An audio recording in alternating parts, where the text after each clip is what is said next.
আজকে কথা বলবো স্বপন আহমেদকে নিয়ে। মাসুদ রানা নামেও যাকে অনেকে থাকে চিনে। ভৈরবে বাড়ি তার, কিশোরগঞ্জ জেলায়। সম্পূর্ণ ভিডিও দেখবেন ধৈর্য ধরে সবাই। Public figure, YouTuber, actor, editor, protesting, roaster, প্রতিটা বিষয়ে স্কিল অনেক ভালো তার। প্রত্যেকটি ভিডিও এমনভাবে সাজায়, তার ভিডিও দেখলে সবার মনটা ভরে যায়। প্রতিটা ভিডিওতে সুন্দর উপস্থাপন করে, এমনভাবে উপস্থাপন দেখিনি কেউ করে। সোশ্যাল মিডিয়ায় সে সফল ইউটিউবার, দেশে আর কেউ নেই এমন এডিটর। এডিটিংয়ের মাধ্যমে অসম্ভবকে সম্ভব করে, তার ভিডিও দেখলে সবার মাথা যাবে ঘুরে। তার ক্রিয়েটিভ ভিডিও দেখতে অনেক মজা লাগে, লাইক কমেন্ট শেয়ার দিলে উৎসাহ তার জাগে। ভারতের কিছু সিনেমাতে তাকে দেখা যায়, তার অভিনয় দেখে আসল নকল বোঝা দায়।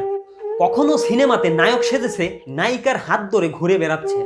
কখনো দেখা যায় সালমান খানের সাথে একসাথে দুজন ঘুরছে পথে ঘাটে। কখনো বা টিভি শোতে প্রতিবাদে দেখে থাকে, অন্যায় অপরাধ দেখলেই করে প্রতিবাদ। ভারতের হকার সাংবাদিক ময়ূক রঞ্জন ঘোষ ভিডিওতে তুলে ধরেন তার নানান দোষ। কখনো বস্তাবন্দি, কখনো হকারি, হকার সাংবাদিক উপাধি সে দিয়েছে, যদিও ময়ূক তার স্কিলের প্রশংসা করেছে। কখনো নায়িকা মাহি, কখনো পরিমরি, অন্যায় দেখলেই রোস্ট করেন তিনি। ভাইরাল সব বিষয় নিয়ে ভিডিও বানায়, সবগুলো ভিডিওতে খুব সুন্দর মানায়। র্যাবের পোশাক নিয়ে দেশে চলছে আলোচনা, এডিটের মাধ্যমে দেখিয়ে দিল তার কারিশমা। তার কিছু কিছু ক্রিয়েটিভ সত্যি অসাধারণ, তার ক্রিয়েটিভিটি দেখলে ভরে যায় মন। তার সব ভিডিও ফানি টাইপের হয়, যার কারণে হয়তো মিলিয়ন ভিউ পায়। তার একটা ভিডিও সারা বিশ্বে ভাইরাল হয়, ডোনাল্ড ট্রাম্পকে দেখিয়েছিল করোনার ভয়। মানুষকে আনন্দ দিতে বিনোদনমূলক ভিডিওতে হরেক রকম আয়োজন, মানুষের কারেমন। দেশ ধর্ম নিয়ে যদি কেউ কিছু বলে, প্রতিবাদ করতে দেখি সে আগে চলে।